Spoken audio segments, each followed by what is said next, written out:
So for removing the fluid on this Nissan Frontier, it's always best, if you are keeping the factory diff cover, to go ahead and take out the fill first. Why?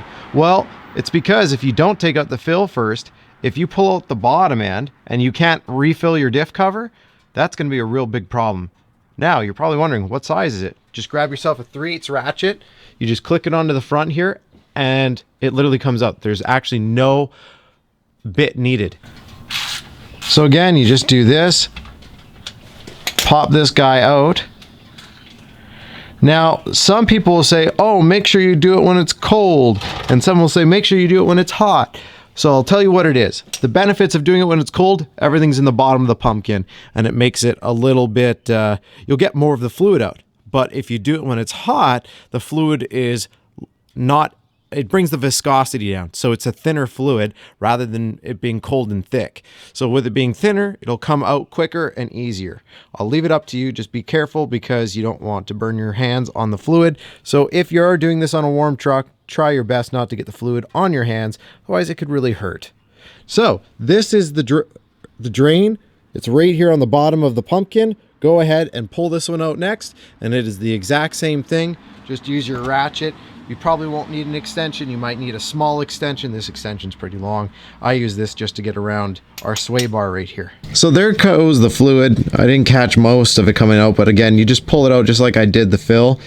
Now we've pulled out the drain. All you're gonna do is let it keep going. Now, you can see it's actually coming out pretty smooth and it's still really good fluid. If yours is coming out dark and chunky, really bad chunky, it's time to pull the diff cover off to inspect, especially if you see any major metal chunks on this one. Usually the bottom, which is your drain plug, is magnetic. If you find hunks of metal on there or any, like an excessive amount of metal, it's time to pop that diff cover off because now you have to inspect the teeth of your diff. So if you end up mixing these two up, as you can see, this is going to be your fill and this one is going to be your drain. This one goes to the bottom, this one goes to the cover.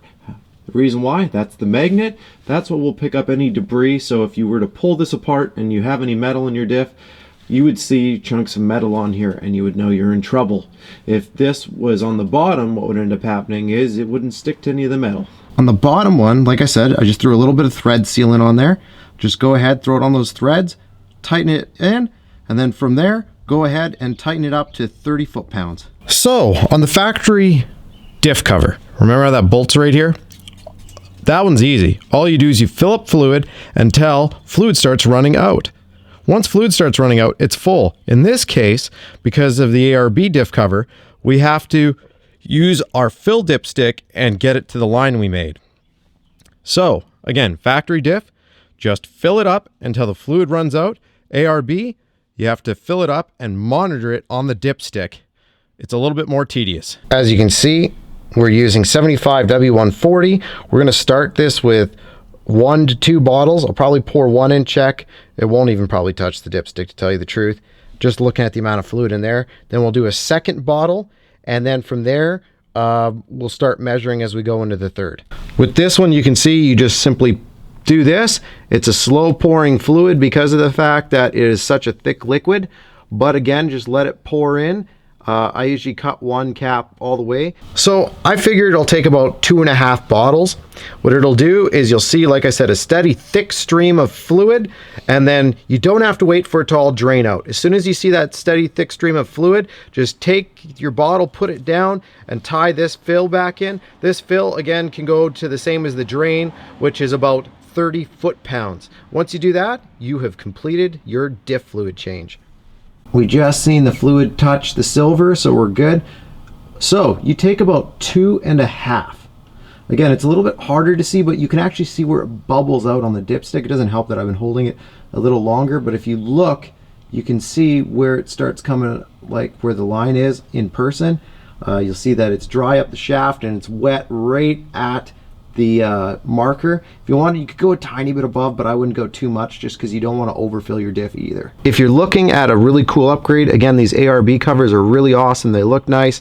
They are a little expensive, but they do allow you to have a secondary check. This has a longer piece so it can check for more metal shavings. So not only do you have that, just that cap down there, you have one here. And then of course it fills from the top with a dipstick